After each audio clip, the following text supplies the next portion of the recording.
आपके साथ वर्षा। हमारे खास कार्यक्रम चुनावी चौपाल में आपका स्वागत है। आज हम बात करेंगे बुंदेलखंड की, जहां का चुनावी संग्राम अब अपने शबाब पर है। बुंदेलखंड संभाग में 26 सीटें हैं। हालांकि बुंदेलखंड मध्य प्रदेश का सबसे पिछड़ा इलाका माना जाता है। बेरोजगारी, कुपोषण, अशिक्षा, पलायन जैसी समस्याएं बुंदेलखंड में प्रदेश के बाकी इलाकों से ज्यादा है। बुंदेलखंड में दिखावे के लिए हर बार चुनाव तो इन्हीं मुद्दों पर लड़ा जाता है, लेकिन मतदान के ठीक पहले जाति वाला मामला हावी होने लगता है। कहते हैं कि बुंदेलखंड में दल से ज्यादा जातियों का जोर रहता है। जातियों में बटे वोटर अपने अपने जाति समाज के कैंडिडेट के साथ खड़े नजर आते हैं। अब तक कांग्रेस ने 19 उम्मीदवारों के नामों का ऐलान किया है, जबकि बीजेपी ने 15 प्रत्याशियों के नाम घोषित किए हैं। तो चलिए शुरू करते हैं चुनावी चौपाल।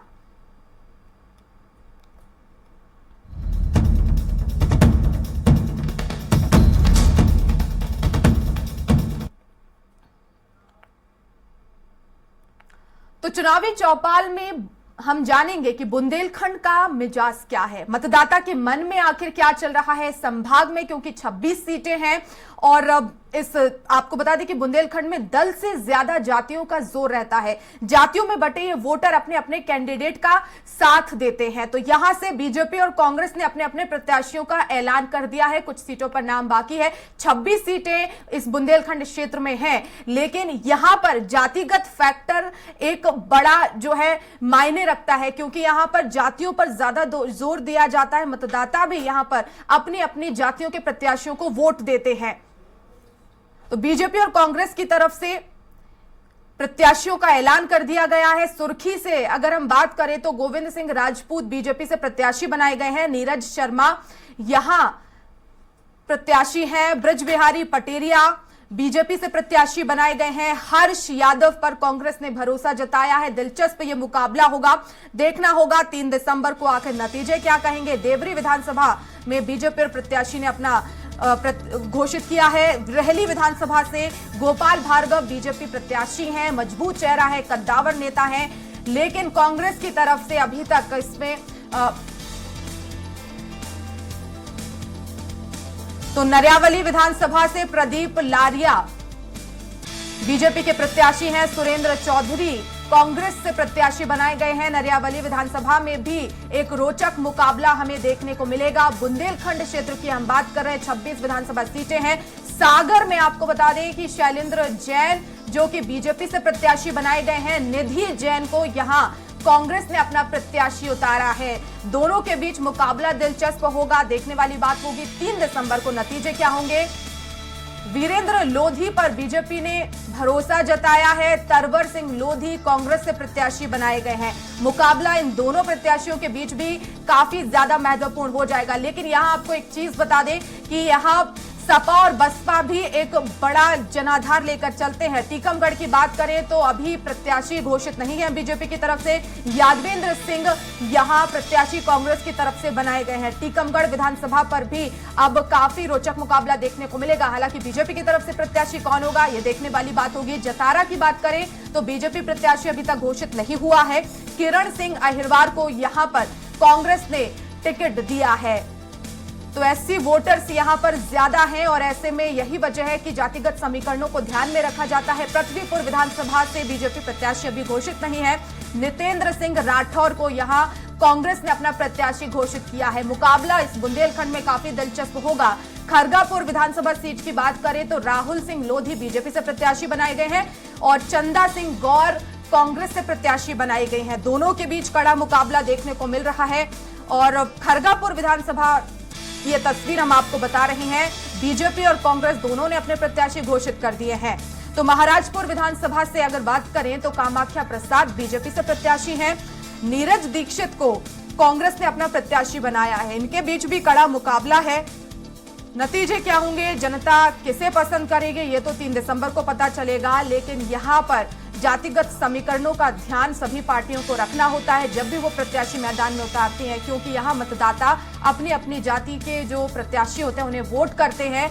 लेकिन कहीं ना कहीं यहाँ पर नोटा का भी अपना एक दबदबा होता है, क्योंकि यहाँ पर जनता कई ऐसे प्रत्याशी हैं जिन्हें पसंद नहीं करती, पार्टी को पसंद नहीं करती और यही वजह है कि वो नोटा को ज्यादा वोट मिलते हैं। महाराजपुर विधानसभा से ये तस्वीर हम आपको बता रहे हैं। कामाख्या प्रसाद बीजेपी से प्रत्याशी हैं। नीरज दीक्षित को यहां कांग्रेस ने अपना प्रत्याशी बनाया है। तो काफी दिलचस्प ये मुकाबला बुंदेलखंड संभाग में, काफी पिछड़ा ये जो क्षेत्र है माना जाता है और यहाँ पर तमाम मुद्दे हैं। पानी की यहाँ समस्या है, बीमारी से यहाँ लोग जूझते हैं। इन मुद्दों को लेकर सभी पार्टियां मैदान में उतरती हैं, लेकिन बुंदेलखंड के जो हालात हैं वो वैसे ही रहते हैं। यहाँ पर सब प्रत्याशी जो है जनता के बीच पहुंचते हैं, चुनाव के समय वोट की अपील करते हैं, लेकिन उसके बाद बुंदेलखंड को भूल जाते हैं। और यही वजह है कि यहाँ पर रोजगार नहीं है, शिक्षा उतनी बेहतर नहीं है, स्वास्थ्य की सुविधाएं नहीं है, सड़कें नहीं है, पानी की व्यवस्था नहीं है, रोजगार नहीं है, तो ऐसे में पलायन ज्यादा होता है। तो बुंदेलखंड में अब देखना होगा, क्योंकि ये बीजेपी का गढ़ माना जाता है। पिछले चुनाव में भी यहाँ पर बीजेपी को ज्यादा सीटें मिली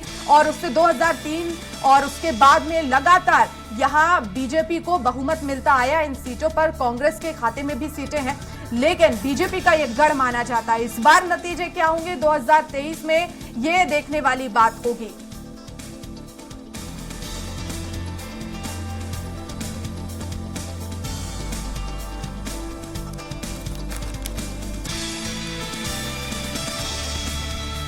तो बुंदेलखंड में इस बार मुकाबला काफी दिलचस्प होने वाला है। बीजेपी और कांग्रेस ने प्रत्याशियों का ऐलान यहां पर किया है।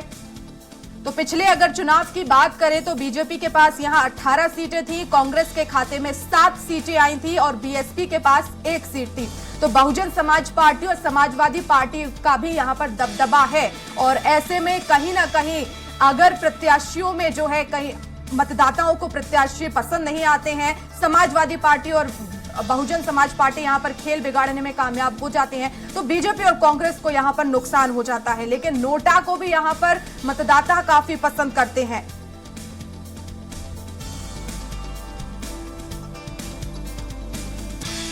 तो बुंदेलखंड अनुसूचित जाति बाहुल्य क्षेत्र है और यहां पर हाल ही में बीजेपी की तरफ से संत रविदास मंदिर बनवाकर एससी वोटर्स को साधने की कोशिश की गई, लेकिन कांग्रेस ने भी यहां पर यूनिवर्सिटी संत रविदास के नाम पर बनाने की घोषणा की है। अब देखना होगा, दोनों ही पार्टियों की तरफ से अनुसूचित जाति को यहां पर जो है समेटने की कोशिश की गई है, उनके बीच पहुंचने की कोशिश की गई है, क्योंकि 8 सीटें यहां पर अनुसूचित जाति के लिए आरक्षित हैं, जो कि काफी ज्यादा महत्वपूर्ण है। बुंदेलखंड में अगर 26 में से सीटों पर जो है बहुमत हासिल करना है, तो ऐसे में वजह यही है कि कांग्रेस और बीजेपी यहां पर लगातार जो है संत रविदास मंदिर को लेकर यहां बीजेपी की तरफ से ऐलान किया गया, तो वहीं कांग्रेस ने भी यूनिवर्सिटी का बनाने का ऐलान किया है।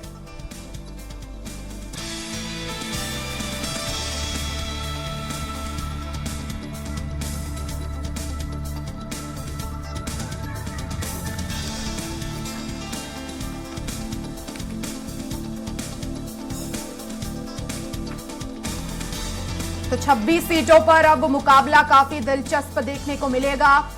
पिछड़ा ये इलाका माना जाता है और ऐसे में प्रत्याशियों पर भरोसा यहां की जनता नहीं करती है। यही वजह है कि नोटा को यहां पर ज्यादा वोट मिलते हैं, क्योंकि प्रत्याशी तमाम वादे करते हैं, लेकिन उसके बाद वो वादे धरातल पर नजर नहीं आते। लंबे समय से ये बीजेपी का गढ़ रहा है, उसके बाद भी, क्योंकि बीजेपी भी विकास का दम भरती है और इसी विकास के मुद्दे पर इस चुनाव में भी वो आगे बढ़ रही है।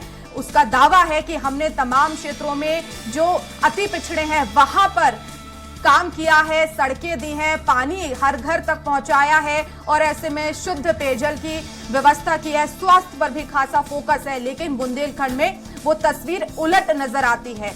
अति पिछड़ा ये इलाका माना जाता है।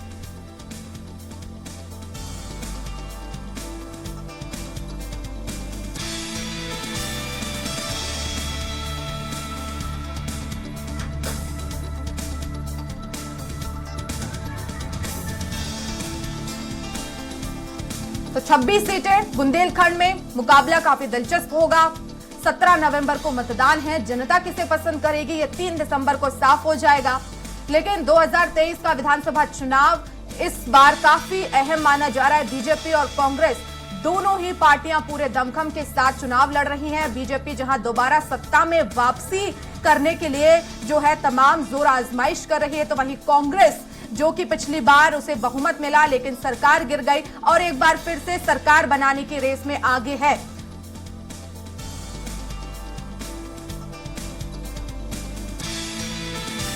तो चुनावी चौपाल में बात सबसे पहले हम पन्ना की करेंगे। सौरभ साहू हमारे साथ संवाददाता जुड़ गए हैं। सौरभ, पन्ना में क्या कुछ समीकरण इस बार बनते हुए नजर आ रहे हैं? जिला है, तीन विधानसभा है, पन्ना, गन्नौर और पवई। पवई से आपको मुकेश नायक जी है कांग्रेस से, अभी बीजेपी से कोई टिकट फाइनल नहीं हुई है। गन्नौर से अभी आपके राजेश वर्मा जी हैं, उनकी बीजेपी से टिकट फाइनल हो गई है। और सिद्धार्थ लोधी हैं जो कांग्रेस के हैं, जीवन लोधी हैं जो कांग्रेस के हैं, उनको टिकट मिली। लेकिन यहाँ पर पन्ना से ब्रजेंद्र प्रताप सिंह की टिकट फाइनल हुई है। लेकिन यहाँ पर साथ में कांग्रेस से आपके मनोज पांडे जी की टिकट अभी आज ही फाइनल हुई है। कहीं ना कहीं ये देखा जा रहा है सभी जगह पर जो है यहाँ की स्थिति, जो पिछड़ा क्षेत्र किया जाता है, लेकिन यहाँ पर विकास कुछ नहीं हुआ है, चाहे वो पवई में हो या गन्नौर में हो या पन्ना में हो। लेकिन इस बार जनता मौन है। लेकिन कुछ आगे आके जो बताया जाता था कि हम इनको इन पार्टी से या पर क्षेत्राधिकार है या जो भी है, लेकिन इस बार जनता पूरी शांत है। जनता अपने मत के सही उपयोग करेगा। जो भी प्रत्याशी उनके बिल्कुल सौरभ, लेकिन यहाँ पर अगर जनता को प्रत्याशी पसंद ना आए तो वो नोटा को वोट दे देती है। लेकिन यहाँ अब आखिर जो सीटें हैं प्रत्याशी घोषित किए हैं, अब किस तरह के यहाँ पर जो है समीकरण निकलकर सामने आ रहे हैं? क्या प्रत्याशियों की पसंद बन रहे हैं ये प्रत्याशी, और किस आधार पर जो है इन प्रत्याशियों को उतारा गया है? क्योंकि विकास के दावे तो इन सीटों पर और इन क्षेत्र में किए जाते हैं, लेकिन कई समय से बीजेपी का गढ़ है, लेकिन विकास जैसा कि आप भी बता रहे हैं कि ना के बराबर हुआ है। विकास पन्ना में 20 साल से यहाँ पर मंत्री थी, उस टाइम पे विकास नहीं। लेकिन अभी जब ब्रजेंद्र प्रताप सिंह यहाँ मंत्री बने, उनको 1.5 साल का समय मिला, उन्होंने 1.5 साल में कुल विकास किया है। लेकिन जनता खुश है कि नहीं है, खुद ये जनता के मन में है। लेकिन जनता इसमें कुछ कमेंट या कुछ करना नहीं चाह रही, कोई पार्टी को अपना राय नहीं दे रही। उसी कारण से जैसे गन्नौर की स्थिति है, गन्नौर में कांग्रेस के शिवदयाल बागरी हुआ करते थे, उनने भी कोई विकास कार्य नहीं किया है ना। पवई में आपके प्रहलाद लोधी थे, उनने भी कोई विकास कार्य नहीं किया। लेकिन इस बार अभी तक कोई टिकट पवई में बीजेपी से फाइनल नहीं हुई। इस बार मुकेश नायक जी आए हैं। मुकेश नायक भी पूर्व में दिग्गज नेता हैं एक अपने किस्म से, लेकिन उनका भी अभी तक इसमें कोई वो नहीं है। चलिए बने रहिएगा। और दमोह से विकास अग्रवाल हमारे साथ लाइव जुड़ गए हैं। विकास, दमोह में क्या कुछ समीकरण इस बार नजर आ रहे हैं? जी वर्षा जी, मैं आपको बता दूं वर्तमान समय में दमोह की राजनीति में जो अभी फिलहाल है, कांग्रेस के द्वारा अपनी चारों विधानसभाओं में प्रत्याशी घोषित कर दिए गए हैं। लेकिन वर्तमान में भारतीय जनता पार्टी के द्वारा केवल एक पथरिया सीट में अपना प्रत्याशी घोषित किया गया है। जिस कारण ये कहना चुनावी समीकरण प्रत्याशी के ऊपर निर्भर करता है कि कौन सा प्रत्याशी चुनाव में भारतीय जनता पार्टी उतारती है, उसके बाद ही चुनावी समीकरण तैयार होंगे। क्योंकि पिछले चुनाव में हम देखेंगे कि जहाँ भारतीय जनता पार्टी से लगातार 7 से 8 बार विधायक रहे पूर्व मुख्यमंत्री जयंत कुमार मलैया, जो कि लगातार 3 बार मंत्री भी रहे और करीब 8 बार वो विधानसभा में विधायक भी रहे। लेकिन उनके लिए पिछली बार कांग्रेस से राहुल सिंह जो कि प्रत्याशी के तौर पर उतरे थे और उन्होंने उनको हार दी थी। और उसके बाद दमोह में एक उपचुनाव हुआ था, राहुल सिंह के द्वारा भारतीय जनता पार्टी छोड़ के कांग्रेस ज्वाइन की गई थी, जिसमें कांग्रेस प्रत्याशी अजय टंडन के द्वारा विधायक राहुल सिंह के लिए लगभग 17,000 से अधिक वोटों से हराया गया था चुनाव में। तो वर्तमान समय में जैसे भी आज कांग्रेस की लिस्ट आई थी देर रात, उसमें अजय टंडन जी का नाम आया, लेकिन भारतीय जनता पार्टी के द्वारा अभी तक अपनी सीट घोषित नहीं की गई है। क्या वजह इसके पीछे मानी जा रही है? क्योंकि बीजेपी लगातार मंथन कर रही है, कांग्रेस ने समय लिया, लेकिन उसके बाद एक साथ प्रत्याशियों की सूची जो है वो जारी कर दी। बीजेपी कहां फंस रही है? यहाँ पर कहां पेच यहाँ पर फंसता हुआ नजर आ रहा है बीजेपी की तरफ से? मैं आपको बता दूं भारतीय जनता पार्टी के लंबे समय से 2 गुट चल रहा है। एक मलिया गुट है, दूसरा एक प्रहलाद पटेल जी सांसद है दमोह के, उनका एक गुट चलता है। राहुल सिंह के आने के बाद जैसा कि सुनने में आ रहा है कि राहुल सिंह को दोबारा टिकट देने का पार्टी ने वादा किया था। लेकिन पिछले चुनाव में हम आपको बता दें कि नगर पालिका जो चुनाव हुआ था, उसमें पूर्व वित्त मंत्री जयंत मलैया के पुत्र सिद्धार्थ मलैया के द्वारा भारतीय जनता पार्टी से बगावत कर अपनी टीएसएम पार्टी बनाकर चुनाव में होते थे, जिससे भारतीय जनता पार्टी का पूरा समीकरण बिगड़ा था। नगर पालिका के चुनाव में